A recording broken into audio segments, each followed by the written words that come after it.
Eu, um pouco dia, parei ali, conversei com eles, um casal, uns 20 minutos, mais ou menos. Mas eu disse para a Ruth, eu até quero tirar um tempo, sentar pelo menos umas 2 horas, mesmo bater papo, porque a gente aprende muito. Porque quem acha que não tem mais nada para aprender, aí acabou a vida. Porque na vida a gente sempre vai aprendendo.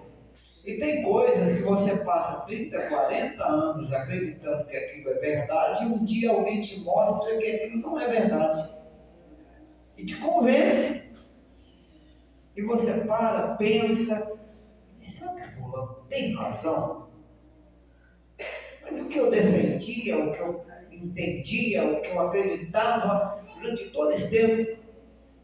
E Salomão, irmãos, pensa numa coisa. Vamos refletir sobre a vida de Salomão para nós entendermos o que ele escreveu. Salomão não foi igual a Davi. Davi começou pastoreando ovelhas. Davi saiu lá do campo para ficar no palácio tocando harpa. Depois ele casa com a filha do rei e tem o rei como o pior inimigo da vida dele. Que o rei persegue. E por fim ele assume o trono depois de tanto problema que aconteceu. Todo mundo conhece a vida de Davi. Salomão não. Salomão já nasce no palácio. Salomão já herda um reino muito bem organizado que Davi estava deixando para ele. Salomão herda riquezas imensas que Davi deixou.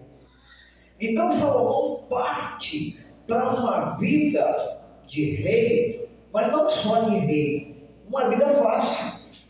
Salomão teve uma vida fácil. Ele não teve que conquistar igual o pai dele conquistou. Ele já pegou, pronto. O reino passa para a mão dele, pronto. Não é igual Davi, que quando assume 2 tribos, depois assume o restante e encara problema no seu reinado durante os tempos. Ele é honrado até hoje. Você vai olhar lá, a bandeira de Israel vai trazer a estrela de Davi. Mas Salomão não. E Salomão, no decorrer dos tempos, Salomão entrou em caminhos complexos. Porque Salomão, ele dedicou boa parte da vida dele à riqueza e a mulheres. Segundo historiadores, chegou a ter 3.600 concubinas, fora as princesas e a rainha. E ele entrou pelo caminho da idolatria. Alguns eruditos até acreditam que nem salvo ele foi. Aí fica uma dúvida. Mas concluindo que foi ele que escreveu esse livro, eu acredito que ele foi salvo. Porque eu acredito que ele se parou num momento da vida dele, que você pegar no primeiro capítulo de Eclesiastes até o final, que ele se parou a pensar no que ele havia feito. O que tinha acontecido na vida dele, como ele tinha se comportado diante do que Deus tinha colocado na mão dele. Porque lá no início da história, se vai entender que Deus fala com Salomão. Quando ele faz lá uma multidão de ofertas para Deus, Deus vai lá e fala com ele. Deus fala com ele. E Deus fala com ele da seguinte forma: pede o que tu quiseres. Pensa um pouquinho. Se Deus falasse para você hoje assim: pede o que você quiser. Pensa. Será o que você pediria? Salomão olhou para um lado e para outro e disse: Senhor, eu quero sabedoria para lidar com este povo. Eu brinco de vez em quando que ele pediu sabedoria para lidar com o povo, mas não com mulher. E ele se corrompeu. Mas ele pede sabedoria. E no decorrer dos tempos, você vai entender que Salomão se perde na vida espiritual. É possível alguém que conversava com Deus, é possível alguém que tinha intimidade com Deus, se perder na vida espiritual. Depende do que me vem à mão, porque existem pessoas que não se corrompem com o dinheiro, mas outras sim. Existem pessoas que o poder não sobe a cabeça, mas outras sim. Ou tem pessoas que você começa a analisar o tanto de dinheiro que ele tem e começa a pensar como ele é tão humilde. E tem pessoas que só porque adquirem um carro melhor, já enfiam o nariz,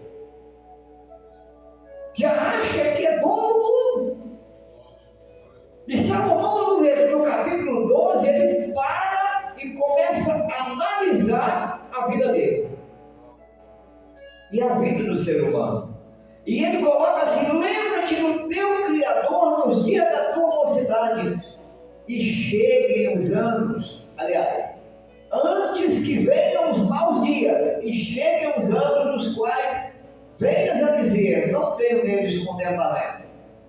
Quem está numa cama ferindo as costas todas, quem está numa cadeira de rodas todo entrevado, quem está nos hospitais cheio de agulha, que eu já fiquei muito tempo no hospital com pessoas, tem pessoas que ficam no hospital com ajuda de aparelho para respirar. Que contentamento tem isso? Eu lhe garanto que qualquer um nessa situação, se dissesse para ele assim: olha, você vai ficar sem dinheiro, você vai ficar sem nada, mas você vai voltar a andar normalmente, você vai poder ir aonde você quiser e fazer o que você quiser. O camarada trocaria carro, casa, apartamento, fazenda, dinheiro, ele trocaria por isso. Mas Salomão está dizendo que os maus dias vêm na nossa vida, e no final dessa vida, que esses maus dias, igual meu avô passou 12 anos na cama. 12 anos na cama. Salomão está dizendo que você tem que fazer enquanto você tem condição de fazer, enquanto você tem capacidade de fazer. Você tem voz para cantar, para pregar, para testemunhar, use ela a seu favor. Porque pode chegar o dia que você não tenha. Tem um amigo meu em Anchieta, de novo, ele não tem nem 60 anos, mas não fala mais. E ele era motorista da van, brincava com todos os passageiros, mas hoje não pode falar nada com ninguém. A esposa dele um dia falou assim: se você quiser falar com o Carlos, você liga em chamada de vídeo e fala comigo e eu passo para ele por sinais. Olha que coisa. Para quem brincava, gritava: vamos comigo, vamos no meu carro. Hoje não pode falar. Não, mas não pode falar. E Salomão continua: antes que se escureça o sol e a luz, e a lua e as estrelas, e torne a vir as nuvens depois da chuva. Aí eu lhe pergunto: o sol continua lá, a lua continua lá, as estrelas continuam lá, mas o que aconteceu? É o ser humano que perde a capacidade de ver, perde a capacidade de enxergar a luz, de ter noção do que é dia e noite, porque quando alguém fica cego, ele não sabe se é dia ou se é noite, tanto faz um quanto o outro. Alguém aqui que tem carteira aqui, que tem categoria alta, já deve ter feito curso de transporte coletivo escolar, e um dos testes é vedar o seu olho para saber como que é ficar cego. Eles travam a sua perna para você saber como que é ficar engessado. Caso você cometa um acidente de trânsito e alguém fique na cadeira de roda, alguém fique engessado, ou fica cego, ou fica surdo, por causa do erro que você cometeu. Então eles tentam fazer você se sensibilizar para não cometer o erro. Mas a questão é: se você faz um teste de cegueira, a sua casa, você conhece ela, veda os olhos para não ver nada e tente andar dentro de casa, procurar as coisas. Você sabe onde está guardada as coisas? Vai lá com o olho fechado, tenta pegar, calçar o sapato, Pegar a roupa que você quer no guarda-roupa. Cegueira. Salomão está dizendo que isso pode acontecer no dia em que tremerem os guardas da casa, as pernas não firmarem mais. Eu levantava e abaixava no chão, sem colocar a mão no chão, com a perna de um lado aqui, ó. Hoje meu joelho não faz a mesma coisa que fazia. E eu já estou com 50 e poucos anos. Por isso que eu falei que o pastor João Luiz está com muita saúde. Né? E aí ele continua dizendo: e curvarem os homens fortes. Não tem forte, irmão. Não tem forte. Você pode ter a saúde que for, você pode ter a resistência que for, o tempo vai passando e vai levando essa força, vai levando essa resistência. E vai se curvando. O que é se curvar diante da vida? É você olhar e ver assim: eu não posso mais fazer o que eu fazia. Eu não tenho mais capacidade de fazer a forma que fazia.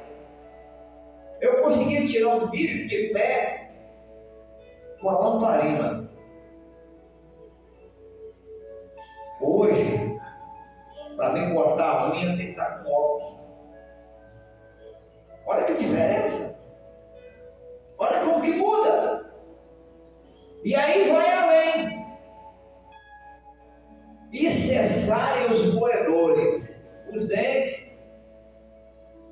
Irmãos, eu tive o desprazer, né, de ter perdido os meus, por já serem poucos e se escurecerem os que olham pelas janelas. Fica sério.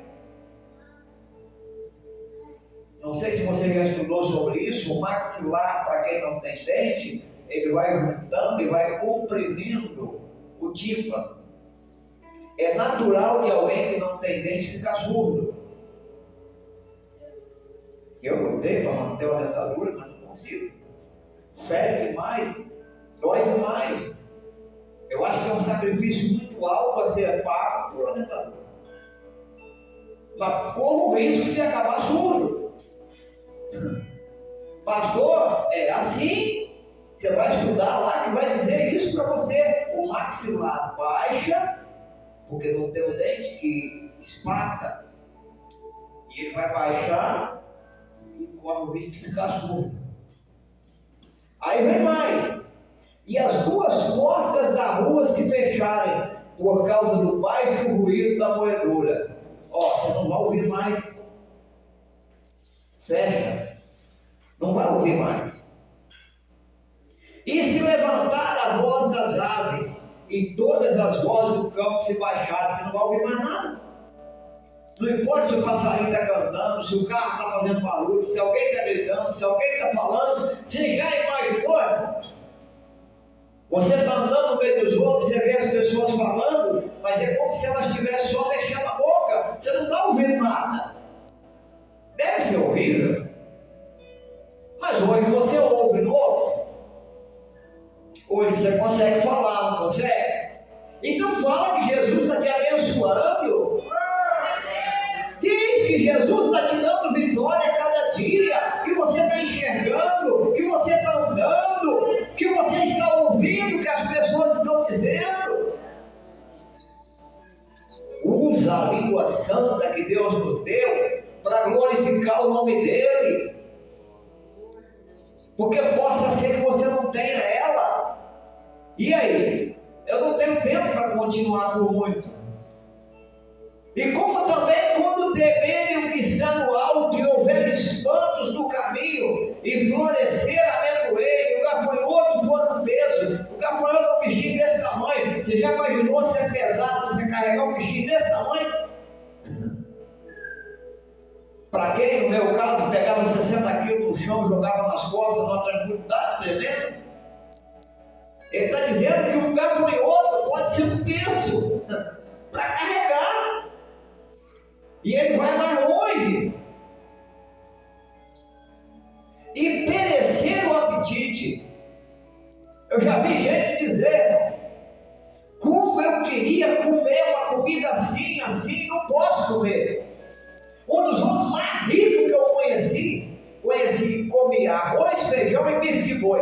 Arroz, feijão e bife de boi. Não comia doce, não comia nada de mistura, nada fora disso que fazia mal. A única coisa que não fazia mal para ele era arroz, feijão e bife de boi. E era um dos homens mais ricos da região de Piaçu. Quando ele morreu, foi avaliado uma fortuna imensa que ele deixou. Morreu com 45 anos de idade, infartou e não deu tempo de correr nem para o hospital. Mas não podia comer nada. Ele tinha lá na venda dele tanto de coisa que ele quisesse comer. Mas só podia comer arroz, feijão e bife de boi. E aí vamos lá. Meu Deus. E pereceu a pedir, porque o homem se vai à sua eterna casa, e os pranteadores andarão rodeando pela praça. Todo mundo chora quando alguém morre, mas quem morreu não está assistindo. Ele não sabe quem está chorando por ele. Ele não sabe quem está perto dele. Ele não vê quem foi visitar ele no caixão. Ele não sabe. Não espere isso não, irmão. Eu costumo dizer sempre, né? O irmão Celso, pastor Celso, morreu agora há pouco tempo agora. Mas eu estive na casa dele visitando ele. A gente foi muito amigo no decorrer da vida, caminhamos muito na igreja e, enfim, era um grande amigo, trabalhamos junto.